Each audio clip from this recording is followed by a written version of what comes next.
Pinch me. Am I dreaming or like what the hell just happened? So, it's been a minute. I needed some time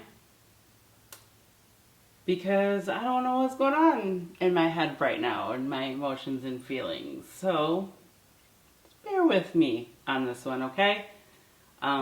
Yeah. So, I'm sure a lot of you heard what's going on with my husband, the infamous Mr. CRS, and Justin Ervin, but I'm going to tell you my side. So Wednesday morning of September 6th, I woke up and immediately had a bunch of anxiety.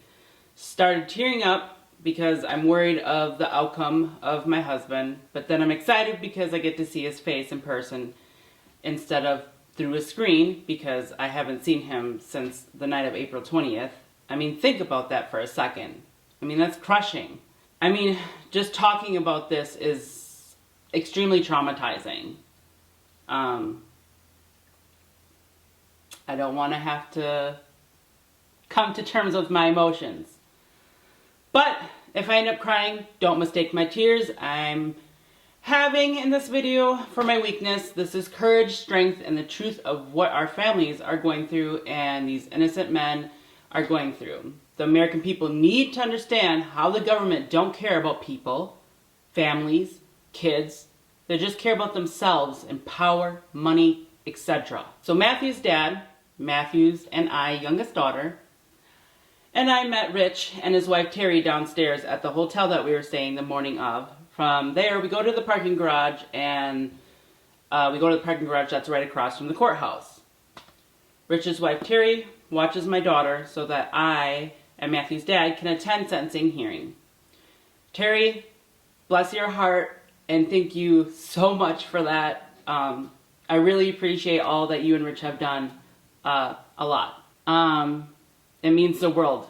And I can't express how much it means. So, thank you.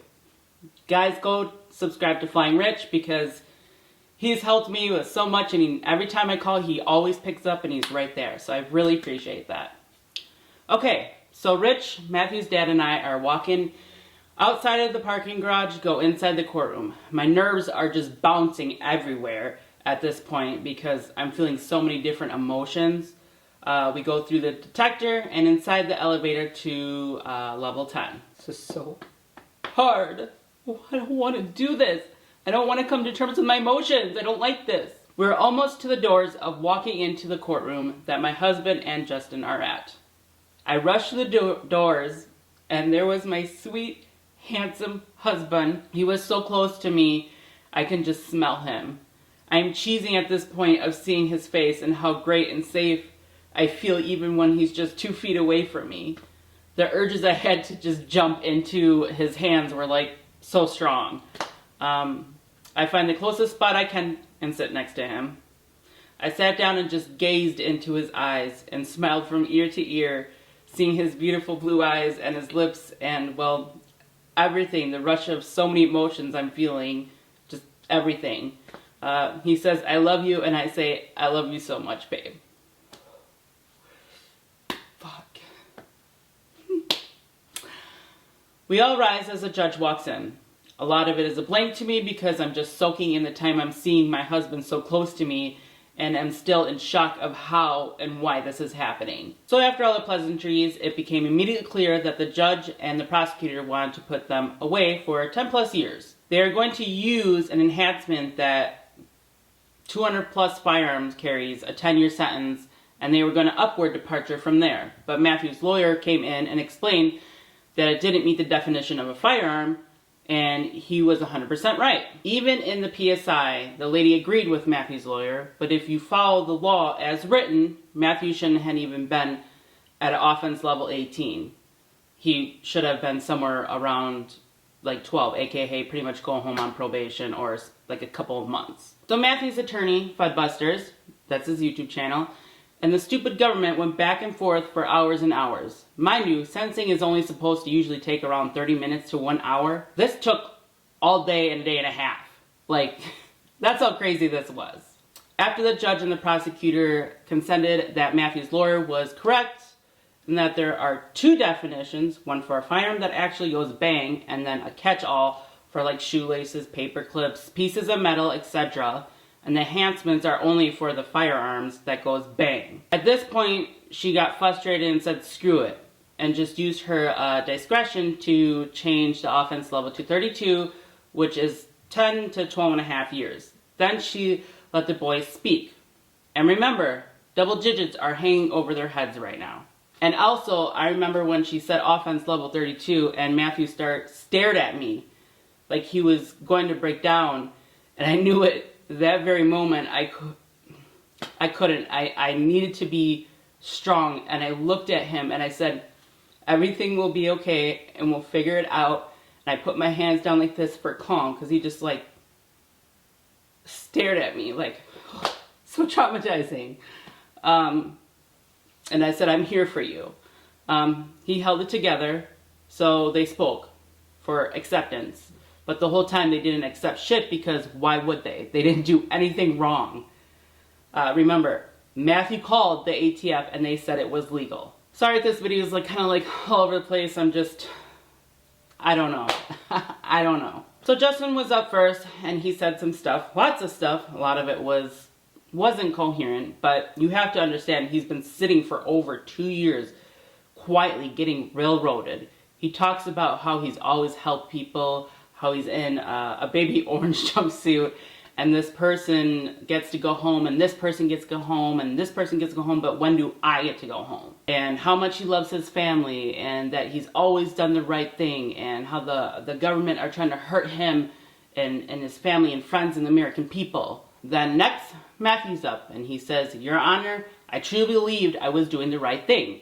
I called the ATF before taking the sponsorship, and then the prosecutor and judge interrupted him, and then he looks over at me and says, give me a moment. Babe, I'm so sorry.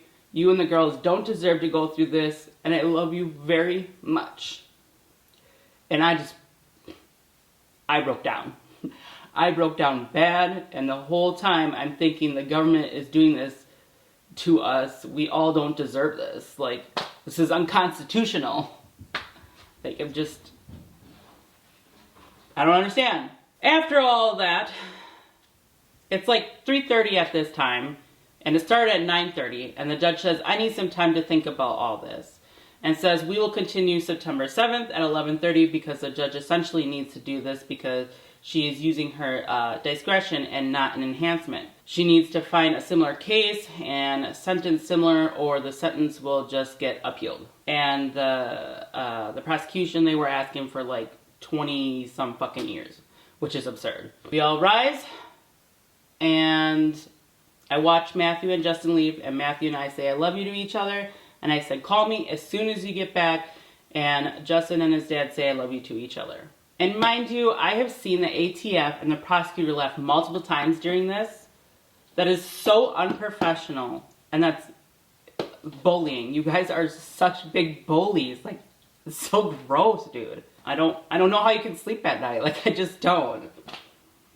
I walked out of the courtroom and I started talking to all the attorneys and the appeals attorneys. Oh yeah, I was sitting next to an appeals attorney and I could hear him getting frustrated. He's like going like, And I asked him, I'm like, you want to get up there and talk, don't you? And he says, yes. A lot of the case law that they brought up were his cases from appeals. And he has won a few times in front of Supreme Court. Next, I'm freaking out because I'm thinking my husband's getting 10 to 12 and a half years and I'm just numb at this point, and I am still numb today. And I'm just trying to figure everything out. Rich, Terry, Matthew's dad, my daughter and I go to Olive Garden, and I'm a wreck this whole time, crying, thinking just a bunch of stuff and how I'm going to tell our oldest what's going on, because she's 8 years old. She's not dumb. Kids are not dumb. They pick up on everything. I'm not talking. I don't feel like talking. I just want my husband to call so I can talk to him and make sure he's okay. Because if he's okay, I'm okay. And if I'm okay, he's okay. He calls after I ordered the food, and I go outside into the rental car, and him and I are just devastated. Emotions are everywhere, discussions, and we're just, I love you, and I'm here for you. And after we were done eating, I needed to go to the ocean. I needed to see something that would just relax me. I just needed peace, to calm down, I don't know. We get to the ocean and I walk up the stairs, and as soon as I seen it, my body just took a huge gasp, and I just started tearing up, and I just felt something. I can't explain it. It just something. Peace maybe. Both, I don't know. Both boys had called me by the ocean, and I said, just listen and take deep breaths. They went quiet, enjoying the sound of the waves in the water, and said that feels so good to hear. That's so sad. Matthew and I are talking the whole night because we are each other's security blankets. And let's not forget, double digits are hanging over his head. And last call is at 10:30, and we say our goodnights, and I love yous and byes, and that we will see each other tomorrow, which we are excited to see each other in person another day, because the amount of time they were talking, about 10 to 12 and a half years minimum, but the max of 20 was devastating when they were bringing that up. So we didn't know what to expect. We didn't know. The next day comes around, and I wake up, and I'm not getting any sleep, mind you. I didn't sleep at all, and I know they're not either, you know. Terry watches our youngest and takes her to get her nails and toes done so we can attend the hearing again. So thank you so much, Terry, again. My daughter absolutely loved her pink toenails, and they were adorable. So Rich, Matthew's dad, and I drive to the same parking garage that's right across from the courthouse. My emotions, again, are just numb. They're just numb. I'm thinking, oh my gosh, our oldest daughter would be 18, 28 years old when dad gets out, and our youngest would be 13 to 23 years old. So I'm just I don't know. So I go upstairs, and there's another sentencing going on, so we wait outside the courtroom until it's our time to go in there. 10 minutes later, we go in and sit and wait for the boys to come in. And before I go on, it's important that you shop at onlytacticalfans.shopify.com to get you some badass merch and continue to help support this channel and the spite and everything we're going through. And also, I appreciate all the support you guys have given me. In my family, it's just, I can't even grasp. It's amazing to that this many people just stand up for our rights and want to help, and all the love. And also, appeals were filed today, which today is September 20th. So after that, I think now we have 60 days to get everything in, so I'll keep updating you guys the more I know. So the boys come in, and again, even though we are scared shitless of what's going to happen, I see his face, and we smile and say I love you to each other. We were trying to have a conversation before the judge came in, and well, we got yelled at by some guy who thinks he's Batman. Justin got yelled at by the same guy for moving his chair, and he got accused of being too comfortable. And mind you, they have their feet shackled, their waist, their arms are free right now, but it's crazy. I remember I had to tell Matthew's attorney, Matt, something, and his name is Matt also, so I said, Matt. And I was going to walk up towards him, which he was over this way, and then Matthew and Justin were right here. And Justin's dad's like, hold on, honey, wait. And I'm like, what? He said, they thought you were talking about your husband, and the guard stood up and looked at me, and I guess everything kind of got like this, and if I was gonna jump at my husband. And because they thought I was talking about Matthew, I said, dude, I'm looking right at the attorney Matt and in his direction. Whatever. They yelled at us for even trying to have a conversation too, which apparently we still have to pay for that over the phones too. You can't, whatever. Anyways, the judge walks in, and we all rise and then sit.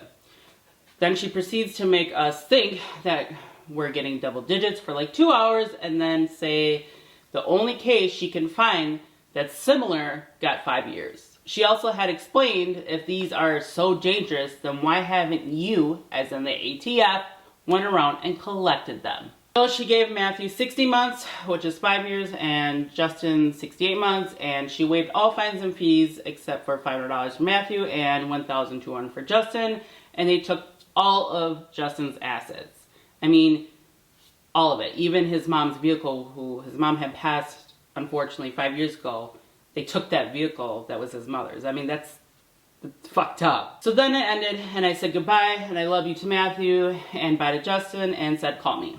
Now you need to understand why 5 years is such a big deal. Even though it's still too much because they shouldn't even be in there in the first place, he started crying when he got 5 years because he was so happy that it wasn't double digits. Don't get it twisted, 5 years is still way too long. They should have followed what the probation lady had out on the PSI, which was 27 to 33 months. However, they shouldn't even be in this situation because they didn't do anything wrong. And a simple cease and desist letter, like every other manufacturer gets when the ATF makes up rules, such as Rare Breed, PSA, SB Tactical, Sig Sauer, Polymer 80, etc. The exact same thing would have happened to them if they wouldn't have gotten their cease and desist letter. Now the somewhat maybe bright side of this whole thing is in federal you serve 85%, which is 51 months minus 5 months that he's done on the 21st, which will be tomorrow. Brings it down to 46 months minus 12 months because the last year is a halfway house or house arrest, like ankle monitor, which is 34 months. So it's about 2 years and 10 months. And he can get down to 65% with the First Step Act if he does like programs and all that stuff, which would bring it down to like a year and 9 months, I think. I don't know. Sat or released on appeals. He's going to appeals and or Supreme Court, and he is going or gunning for dangerous and unusual because it's fake history, and they would have to argue that a piece of metal is both dangerous and unusual. I'm probably all over a little bit in this video because it's been a minute, and also like I'm just going through something right now. I don't really know what. I'm trying to get out of this funk. But I really do appreciate all the love and support that y'all have shown my family and Justin's family.